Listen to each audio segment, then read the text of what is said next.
Episode 221 Above Ground Podcast. Living on a Prayer. Disclaimer. The hosts of this podcast, Timothy Patrick and Will Foley, are by no means medical professionals. However, having lived experience with mental illness themselves, they have gained useful perspectives on common mental health issues that some of us struggle to overcome on a daily basis. By sharing their stories, they hope to create connection. By creating connection, they hope to help you find your purpose. And through purpose, we can all begin to build the foundation for positive mental health. This is Above Ground Podcast. Coming at you live with real conversations about mental health from the perspective. It's time for Above Ground Podcast. Now your hosts, TPP and Will Foley. Hey, what is up, everyone? Welcome to Above Ground Podcast. Above Ground Podcast, because you can't serve below. No, you cannot. The only thing you can do is serve the worms. And you can only do that for a short amount of time. Well, I don't know how long it takes to decompose. I don't know. Let's not do that. I know. It's not really right. And I'm sorry. I got a little off color there. It is the wrong time of month to say Suicide that. Awareness Month. And prevention. That's right. It is that time of month again, people. And this is our 4th year doing this. We dedicate the whole entire month of September to suicide awareness.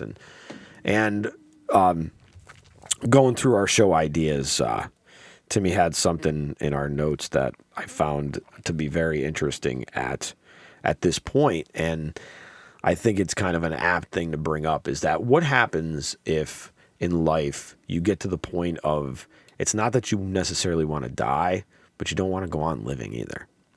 And what is that? Is that depression? Is it melancholy? Is it boredom? Or does it become a legitimate crisis point at some point? At some point. And does it get that far? And what happens in between there? I think if... Jeez, this is tough. I would like to say that we can try and not let it get that far, but as we know, that once you've reached that point, once you've gone above baseline, it's hard to be mindful of these things. It's hard to kind of look for that pause.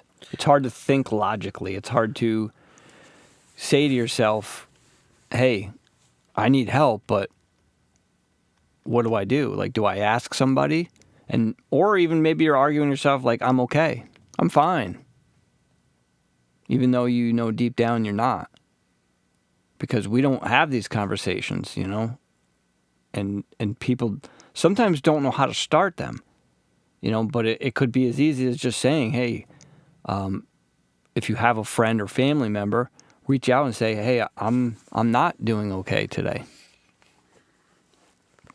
You might not be at that point where you're like, hey, I'm putting a plan together or I want to end my life. But right now I'm having maybe some passive thoughts, or you're having...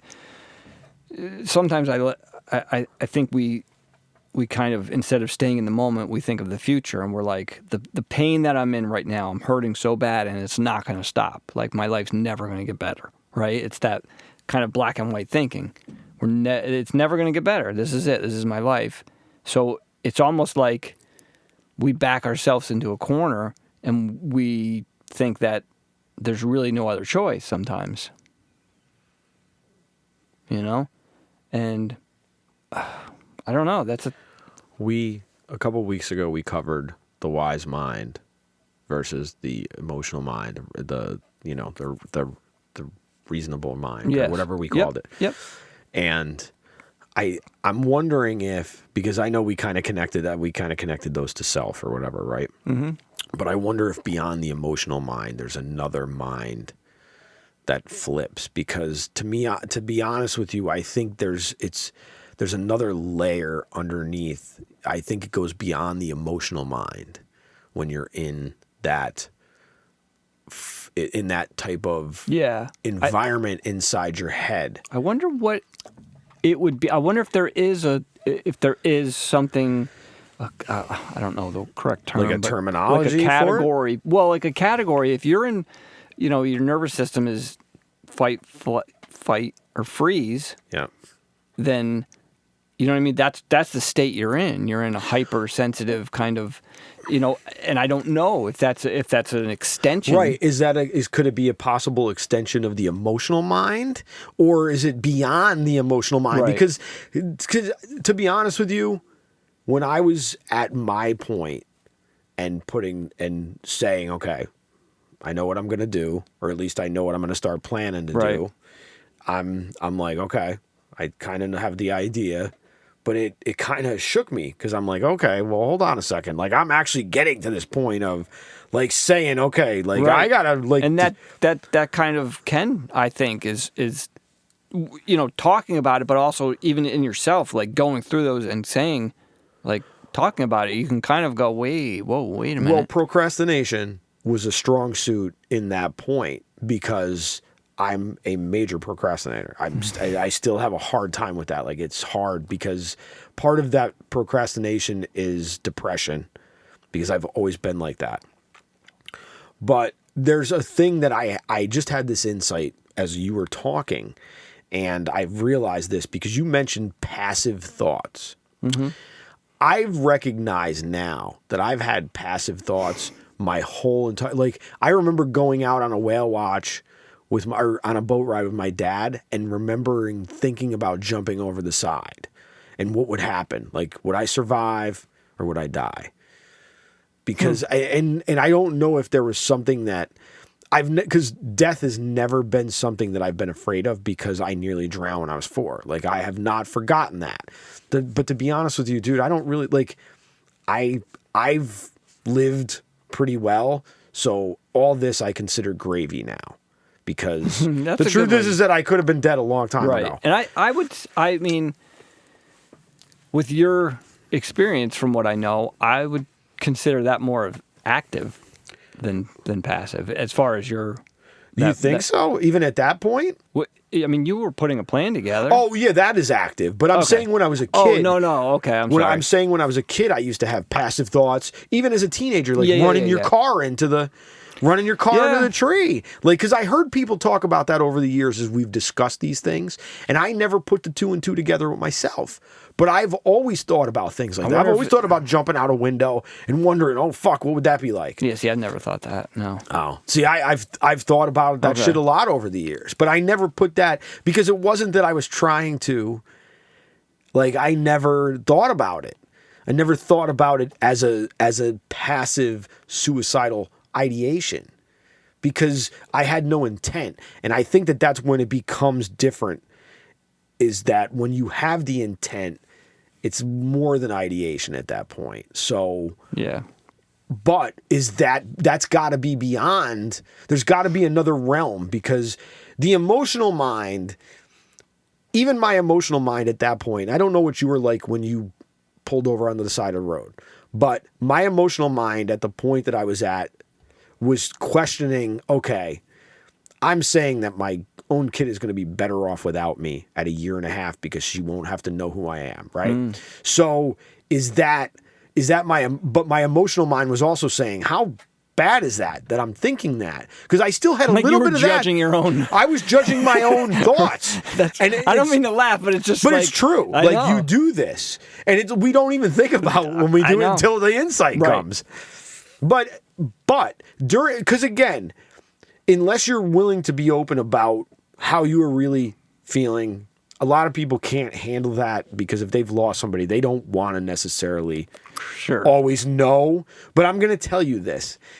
It's like, I think there's a point where you reach that there's no turning back. And it's sometimes it's intentional, man, because I'm going to say this. If I really had wanted to die, I would not be here. Right. I would have made a decision. I know myself enough that when I really am stuck on a decision, I'm sticking with it. And I have given myself that grace to know that I am at least honest with myself about that. And the truth is, if I really wanted to go, I would have went. And nobody would have stopped me. And it would have been no one's fault. because that was my choice. And it would have been my choice. And it would not, I don't know if it would have been like what mindset you would be in, but there was a point where life just gets to the point where it's just too goddamn much to get up again, man. I know. That's like when you said, like, I pulled, like, well, for me, like, that was like the whole Vegas incident, like that pulling over, because I was driving, and I think a combination of like what was going on and ruminating, and I just felt that my body, I felt like I was going to pass out. So that's why I pulled over. Okay. And then I'm just laying there going like, I could just like run out into the highway because the highway's right there. I was on, you know what I mean? Yeah. And, but I made a phone call, and then like my brother and friend came, and they like took my car and then drove me. And then for a bit I was at my house in my bed, and like I remember, I didn't know why, but now I think I know, is I was like freezing, like shaking, right? Like uncontrollable. You couldn't fucking stop. But I think I know now it's because of like the adrenaline that was going on through my body. Like, sure, you were trying to release it. Yeah. You have to release the energy. Yeah. The energy gets released. That's why physical activity for people is very important. Like, you get out and take a walk, it clears your head, it helps you think, it helps you straighten out. You're right. That's not going to straighten that out all the time. No.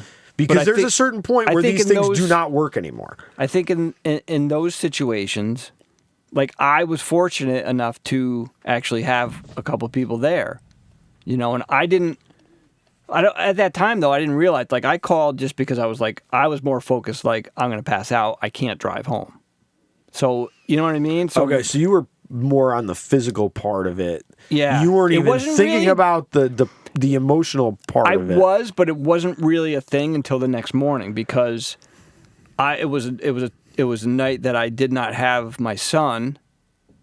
But at the time, I don't know who, somebody called my ex, and she brought my son with her to come and visit. So I laid in bed with him for a little while. That kind of helped. But they left to try and like, oh, you can get some sleep. But I didn't sleep that night. I stayed up all night, and then in the morning, I started to go, like kind of like what you said. Like I literally was like, okay, this is what medication and stuff I have in the house.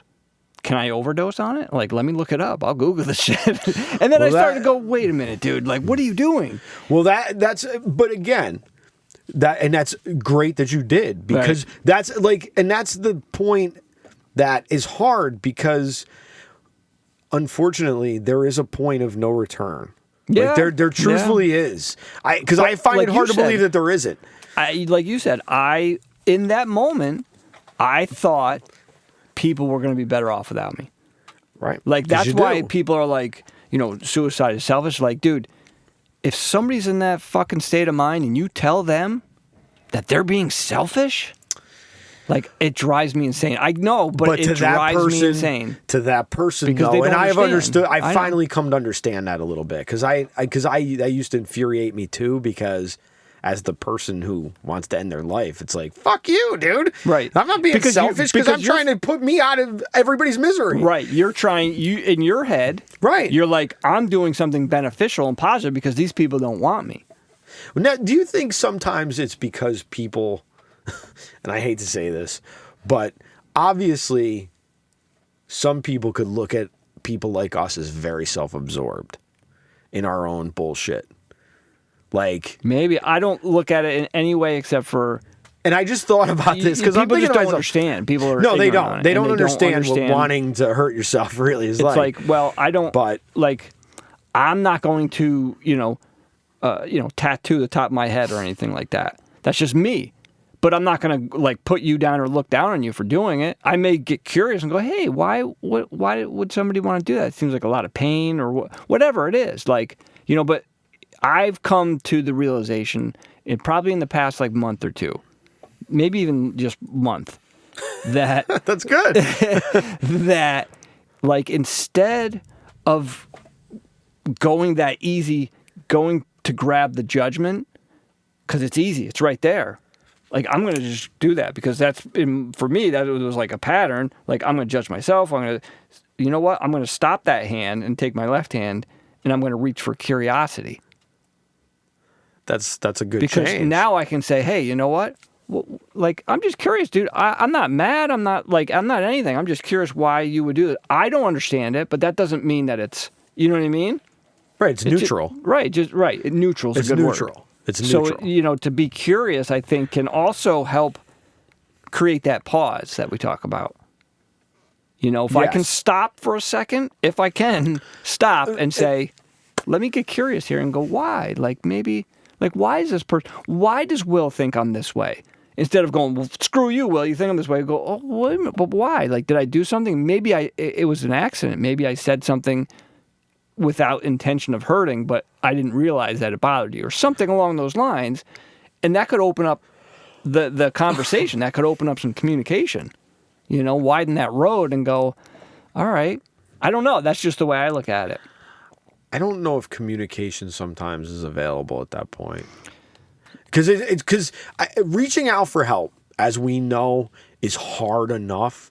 Yeah. But I got to tell you, when you come to the point of that, I don't know if you're gonna have the power to reach out.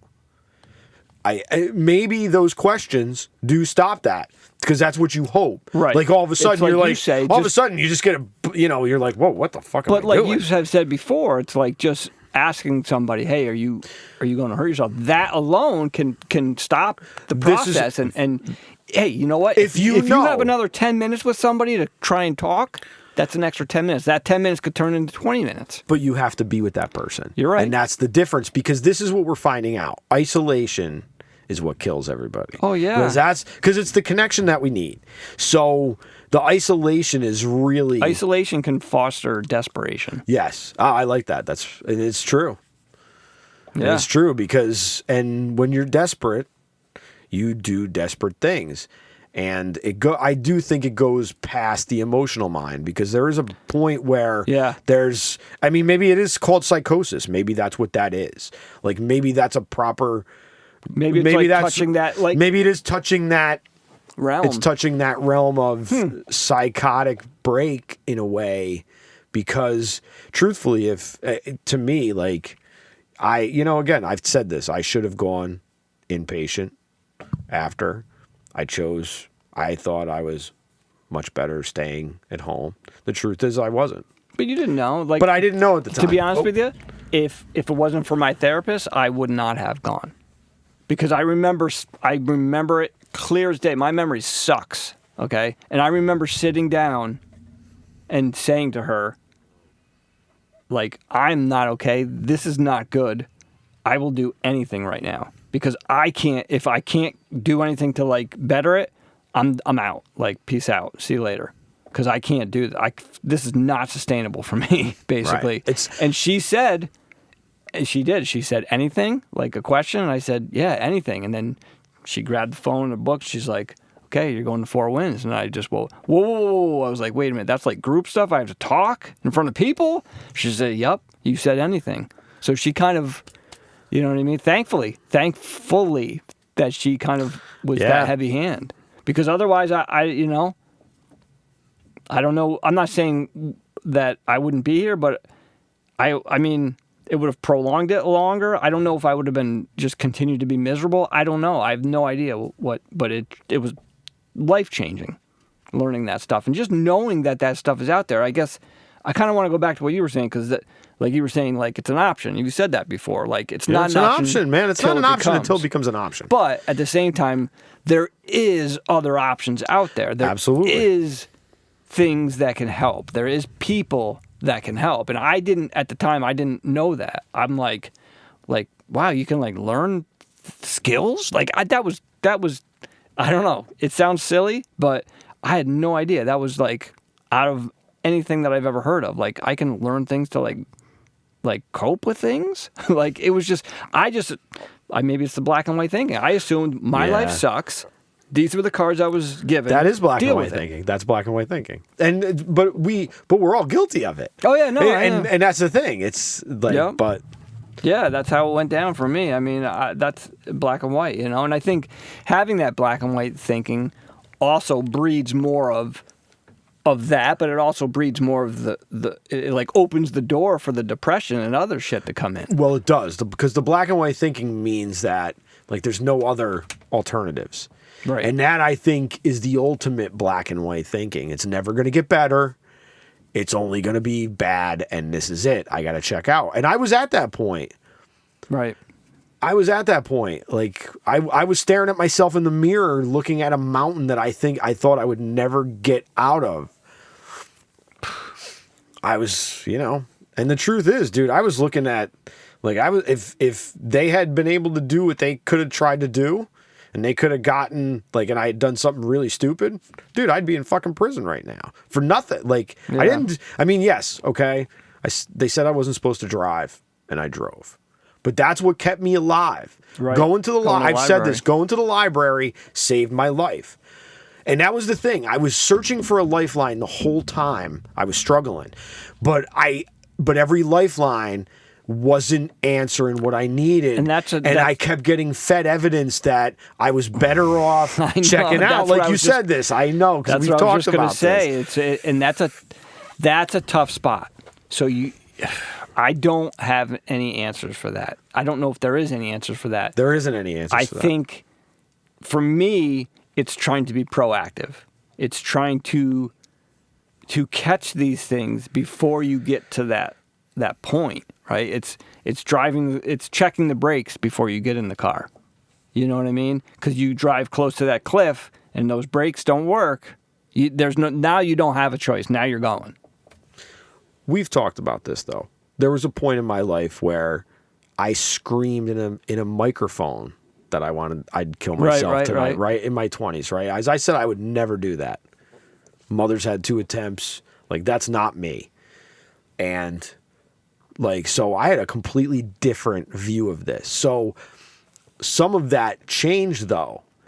Like, that's the problem nowadays is we can find evidence to support anything now. It's and you've got power a of voice thought. and you've got a voice for it. Somewhere out in the bowels of somebody's asshole, there's somebody speaking to what you want, okay? Right. Yeah, you just got to find it, and it'll fit your agenda. And it'll feed your head. And guess what? It's not all good.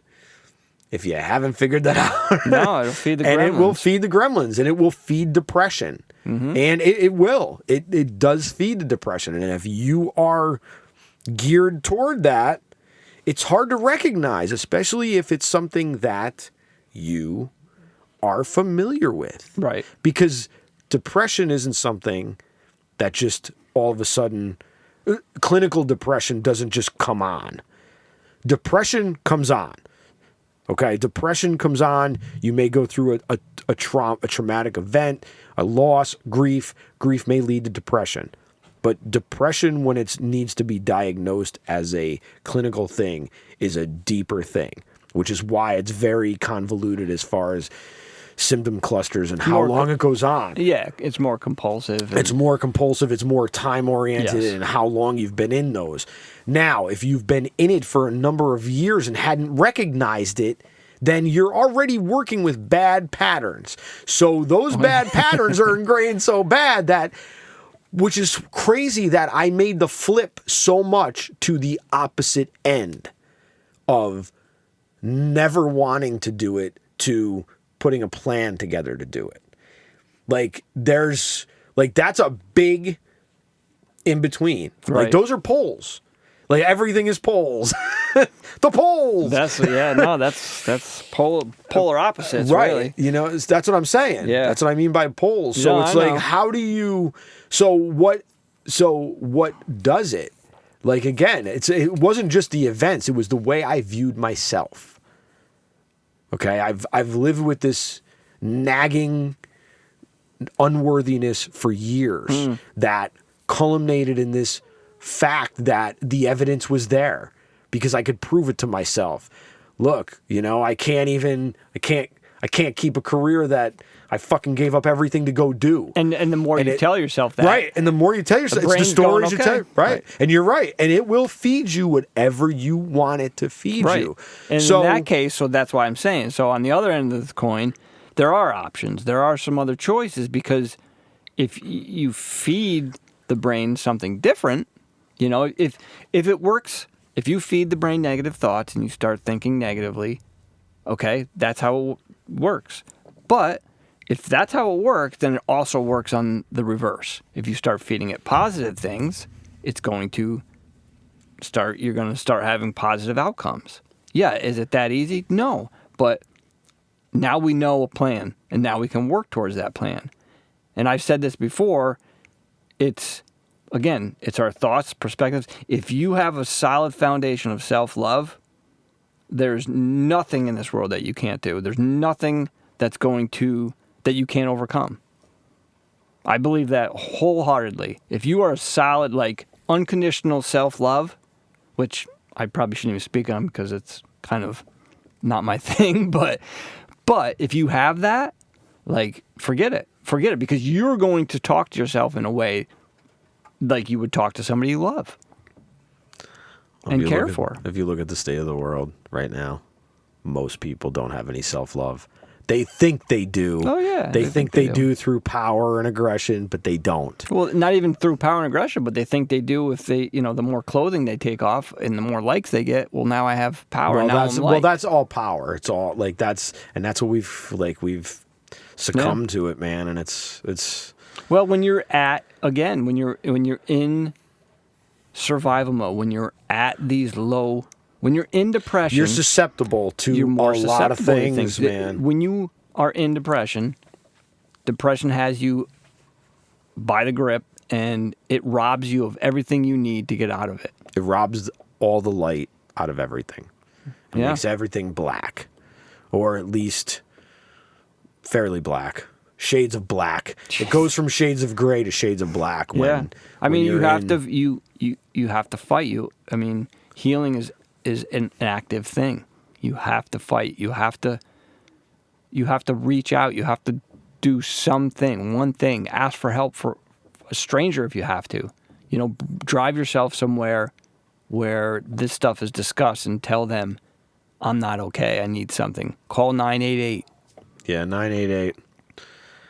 Text 988. Text 988. You can call it or text it. It goes to the same thing. Or you can still use the old phone number, the 1-800-273-8255. That still works, too. They have not disconnected that as far as I know. And they don't have any plan to, I don't think. Well, that's good. Just because so many people know that fucking song, know that song and know that. Song. Well, Why, it was, song? yeah, there was, it was Logic. I forget. I don't want to say who it was because I don't remember. It was somebody that came out with that a couple of years ago. Yeah, like some R&B guy or whatever, rap guy. It's a good idea, I guess. Yeah, it was a good idea. It's always, I think that's, for me, it's an easier way to remember things when you hear it like sung, or sure, man. You can put it in like that, like a rhyme or whatever it is. Then you can repeat it and yeah, that's pretty cool. But yeah, 988 probably would be your best bet. But if you do have someone that you can talk to, here's the thing. I know it's hard. It's hard to say I'm feeling like hurting myself. Some people might feel embarrassed, shameful.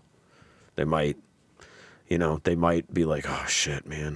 What happens if somebody finds out? Look, the chances of it being negative on people finding out far don't matter when it comes to your life and you being here, because you are important. And if you haven't heard that, well, then you just heard it from me, because that is just life, man. I've found out. What I've found is if I come out and talk about these things, you'd be surprised, because a lot of other people feel and think these things. Yeah, we make the uncomfortable things a little bit more comfortable. Yeah, and that's what we try to do here. We try to open up these conversations, and maybe if you hear Will talking about his experience, maybe you can identify and relate with something and go, hey, you know what? He went through that. I went through the same thing. And it just kind of, I don't know. I feel like it's a it's kind of like some air beneath your wings a little bit, you know? Kind of, I don't know, is that hope? Yeah, I guess. I mean, you know, I'll be honest with you. I've kind of lost my definition of hope, to tell you the truth. Because the thing is that I'm just, like, my head's in a different mode right now. And I'm like still trying to. That's all right. I'm still trying to make definitions out of things now. And I'm like, I don't know if it's hope. Maybe it's desperation. You know, because desperation can breed good things too, just like it can breed bad things. Okay, that's because again, if you're desperate enough, but you're in your right mind, right? And maybe not the emotional mind. Even the emotional mind might be better than the far reaches. Because you can use your emotional mind if you have a goal, if you have something in sight. Yes, then your emotional mind, like, yeah, you may do some dysfunctional things along the way, but a lot of dysfunctional things. But if you get your goal, like you said, though, hey, you know what? I mean, look, if you get that goal, if you reach that, then it could be a helpful thing. I think desperation is part of that, you know, what we originally set out to kind of talk about is what do you do when you reach the point you don't want to die, but you don't want to go on living either. I think that's kind of, in my opinion, that's kind of desperation. Like, you're at that point of desperation and you're thinking of those choices. Like, yeah, if you're legitimately thinking of those choices, superficially, okay, at the basis of where life has kind of kicked you down a little bit and you're like kind of tired and you're like, damn, man, is this really worth it anymore? Like that point is kind of, okay, you know, you may have something to ponder there because that may come back at some point, but I don't know if there's anything to be worried about there. When you get to the next level, though, that far level, that's a whole other spectrum. I maybe don't worry or whatever, but I would. You definitely want to pay attention to it. You definitely want to be mindful of it and not ignore it, accept it and acknowledge it, I guess would be a better word. Acknowledge it. And say, this is here. Like, you know what? I'm going to kind of put this in my back pocket and see if it rears its ugly head again. If it does a few times, then maybe that's a sign like, hey, you know, because again, when you're in in these throes of depression, you know, anxiety could be lying to you, and then depression could make you feel like, you know, with blinders on. You don't see these things, you know? No, depression lies, dude. Depression lies like the best fucking salesman there is. That's lies. Oh, it's lies. Lies. Yeah. True. You think they're true lies too, man? Because like you believe them. Well, like you said, some of them you put in you implanted. I think most of them. I think a lot of them you've implanted. Yeah. Because again, I think it does come down to the stories we tell ourselves. Right. And again, for survivors out there, it's the stories we tell ourselves about our lost loved ones too that can make a lot of the difference, man. And don't shame your loved one if you're at that point. I know it's hard to feel that somebody's not selfish sometimes in these situations, but it's really not out of selfishness. It's out of desperation. And that was their last desperate move. And it's sad. It is sad. There's no mistake about that, but it's funny because what you just said kind of goes back to what I wrote a while ago. The story that you tell yourself will affect the direction of every future move you make. TPP. I mean, that's right. It's true. It's about the story. It affects the whole chessboard, man. It does. But you know, because it does. It makes you do things differently. Absolutely. Again, like me not listening at 18 about going to school then and saying it's okay. You're young. You don't have to do everything right now. I didn't feel that way. I felt like there was something chasing me. And it was me. It was life. It was depression. And I didn't know it. I didn't recognize it. Oh, yeah. I mean, you know what I mean? And it was depression. It's still depression. It's always going to be depression because that depression is always there. Do you think depression dresses up differently each time? Yeah. It can. It shows can. It up likes like to. that. It likes to. It likes Shows to up like that be in creepy old costumes. guy from Poltergeist. It 2 can. or 3. Sure. It sure can. It can show up looking like, Santa Claus. All It can right. show up looking like the Easter Bunny. Like Sully. Sure. Whatever. It can show up looking however you want. It can be it, because it can be a shapeshifter. It's more of a shapeshifter, I think. Depression is a shapeshifter based on, because it's going to attack you at your most vulnerable points that matter the most, in my opinion. Ooh, say that again? I don't know if I can. I think depression is going to hit at your lowest points when it hurts you, when it knows it can hurt you the most. It's going to get your most vulnerable spots, and it's going to get you at the moment you're the weakest, because that's what it does, just like it. That's why Keeps when an it eye would on come things into the dreams, it's the fear. It's that fear, and it's fear. But I will tell you this. I don't know if you have any fear at the point of ending your life, because that, to me, there's no deeper resignation than that. And I will be honest with you, man, to say those words, to feel the way I feel, to know what we know, and have experienced all the loss and everything, it's sad and it's bittersweet. And unfortunately, it's a part of life that we may not want to accept, we may not want to experience, but in this 2023 year of September, there's no way that you don't know 2 degrees of someone that has experienced something like this at this point, man. Because there's a lot of things out there that go marked as death that really were suicides, because a lot of substance abuse overdoses go reported as overdoses, but they were really suicide attempts. And we talked to Rob recently. Yeah.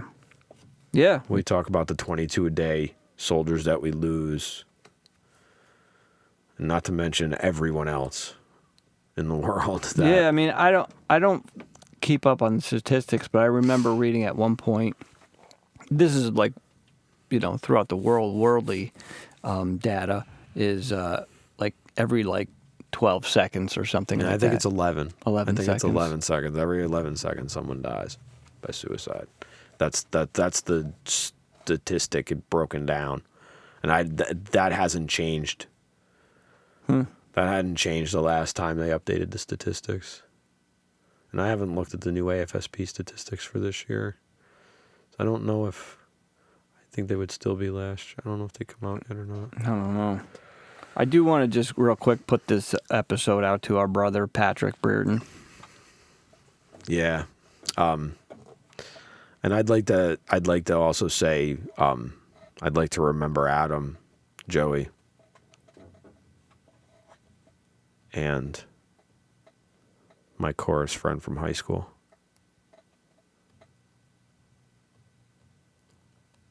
Who do you need to remember? Until next week, Get well. be safe. Stay above. Thank you for giving us a listen. New episodes every Wednesday. If you listen on Apple Podcasts, you can share, rate, review, and even subscribe so you'll never miss an episode. Other ways to support the show: follow us on social media, share the content, share our episodes. You can also buy us a coffee at buymeacoffee.com/abovegroundpod. For further concerns, show ideas, or just to say hi, you can email us at abovegroundpodcast@gmail.com. Once again, thank you for listening and supporting mental health. Keep the conversation going and stay above.